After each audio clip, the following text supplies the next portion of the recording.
This is the 6th video answering the letter from the CFMMEU to Queensland One Nation state election candidates. Casualisation is just the tip of the iceberg. The real issue is way deeper and way broader than casualisation, as I've repeatedly said publicly, in the media and in the Senate. The real issue is about underpayment and removal of award restrictions, and about control over minors and shutting down minors from speaking. I'd like you to have a link. There's a link here to the video about Simon Turner and his problems in the Hunter Valley, which we have alone been supporting him on. I've used my position as a senator in Parliament, in Senate estimates, in the media, in videos, in public speeches, in letters to federal industrial relations agencies and New South Wales state government health and safety agencies, in letters to state and federal members of Parliament, including all New South Wales senators, in letters to employers and overseas corporate owners, in letters to employer and industry mining groups, in letters to unions, including the ACTU Secretary and the ACTU President, in letters to the Federal Attorney General and others. The Hunter Division of the CFMMEU seems very sensitive about this. I wonder why. Now, I make no apologies for calling out these groups, all these groups, including the Hunter Division of the CFMMEU.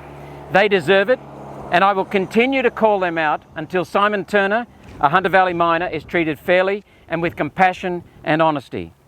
And the many men and women like Simon who have been abused, exploited and tossed on the scrap heap are dealt with fairly. So please watch my video on Simon, it's posted below, and his shocking experience in the Hunter that shows Australia's industrial relations system and New South Wales state health and safety systems have completely failed. One Nation is the only group that has supported Simon, and we will continue to do so. I've done so directly with the CFMMEU and the Hunter in many ways. In Senate estimates, in the Senate, in representations to Labor and Liberal MPs, as I've just said, and to federal bureaucrats. You know, unions were formed to end the exploitation of miners in the 19th century in Britain. Yet now workers in the Hunter have been abandoned and lack the accepted and expected basic protections of safety, workers' compensation, accident pay, pay rates, award leave entitlements, long service leave, medical examinations after injuries, reporting and investigation of injuries and incidents. They're not done. Coal LSL, when some people in the Hunter ridicule me about this, some members of Parliament, some members of the CFMMEU in the Hunter ridicule me about this, we eventually found that Coal LSL, I was correct because I exposed their errors in Senate estimates, and we showed that miners are not having their accruals for long service leave dealt with properly. So even if you're in Queensland, please check your accruals for long service leave. Worse, the CFMMEU in the Hunter Valley, and you'll notice I'll always say in the Hunter Valley, that particular division of the CFMMEU has enabled these things to happen. And it's abandoned so-called casual coal mine workers who are employed on black coal production on fixed rosters a year in advance, and they're really permanent workers who don't have their basic protection and entitlements. How the hell did the Hunter Valley CFMMEU sign these agreements that stripped away these basic entitlements for miners? Don't take my word for it. Listen to Simon Turner in the video and Stuart Bonds in the video, and he's a member of the CFMMEU. Now, the way to silence me on this issue is to bring the Hunter Valley CFMMEU to heel and to get it to do its job protecting people. And especially to bring the BHP and Chandler McLeod Labor Hire Group into line. By the way, when people malign me and misrepresent this issue, it shows they can't counter my arguments, my facts. I'm going to repeat what I've said many times. We have 3 aims for our work with Simon. Firstly, get Simon his lawful and moral entitlements, plus compensation for the suffering and trauma he has incurred over the last 7 years. Secondly, end the abuse and exploitation of casual coal mine production workers across our states. Thirdly, bring justice to people who have colluded to exploit workers or enable workers to be exploited.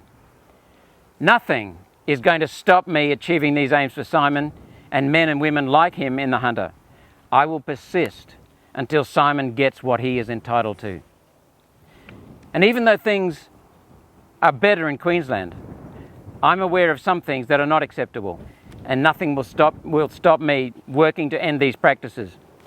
Now, some people want to be casuals. That's fine. There is a need for some casual jobs, maintenance and irregular activities, peak loads. But casuals need the protections, and they need the right to roll over into permanent jobs if they're on permanent rosters. As a mine manager and general manager, I had to insist on standards. I earned the respect of union delegates and miners in doing so. CFMEU vice presidents and delegates here in Australia, and a branch president at a mine I turned around in New Zealand, congratulated me for the work I did for miners. As a manager at a coastal Hunter Valley coal prep plant and mine, when I sacked a bludger who was sleeping on night shift, the CFMEU Lodge president, an experienced man, a strong man, Jack, personally thanked me and said it was about time someone sacked this man who had been bullying other workers. In the Upper Hunter, when I sacked a young miner with atrocious absenteeism because he was bludging on his mates and ignored formal warnings, his dad came out publicly in support of what I'd done because he was a very good continuous miner operator and agreed with me. When I terminated the employment of some men at a mine in the Lower Hunter, the Lodge president, who had been a fiery man prior to my arrival, supported me because I dealt with the issues fairly and clearly and openly.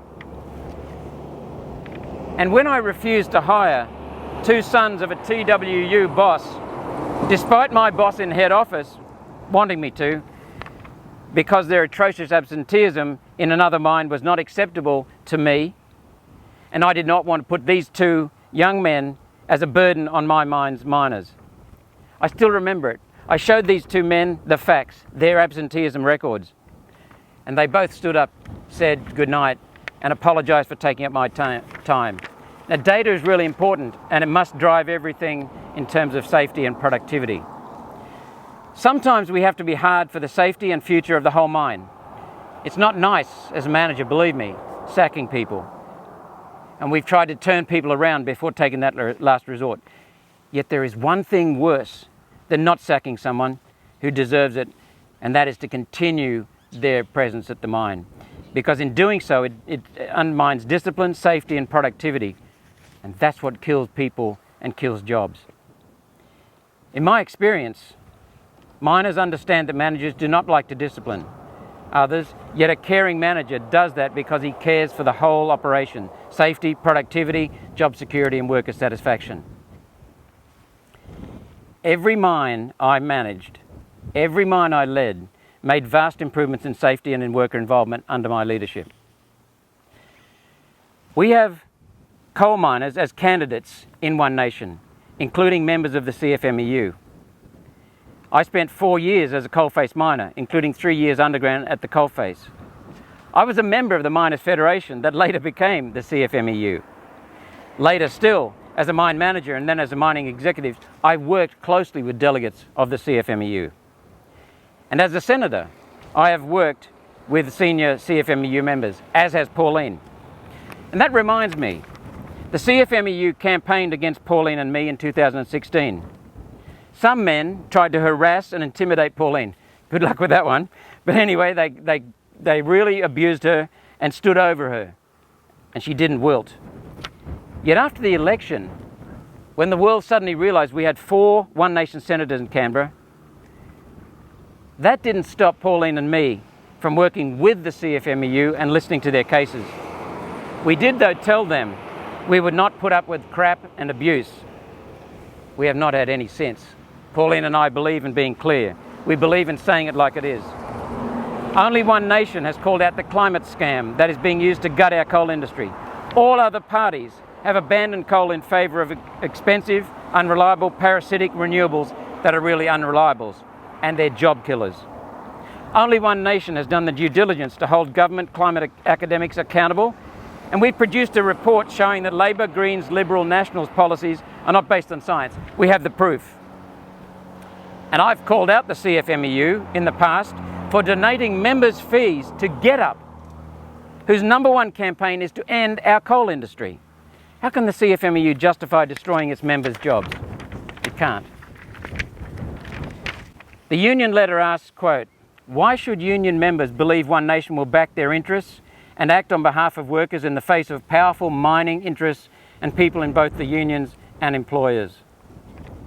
The answer is easy, because Pauline, Mark Latham, Steve Andrew, all One Nation MPs and me have done exactly that. We've backed workers and we've backed our industry.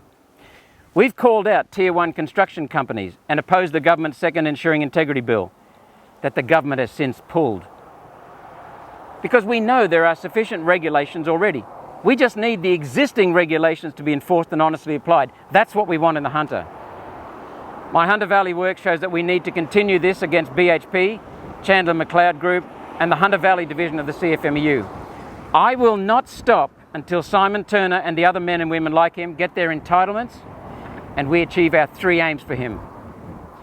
One Nation, Pauline, and I are committed to our coal industry, to coal communities in our state and across our nation, to our coal miners, to coal mining families, and to all workers across our country, because we are committed to Australia, the best country in which to live on earth. I've now answered all the union's questions and encourage everyone to vote One Nation number 1 to best secure and protect our coal industry. Thank you.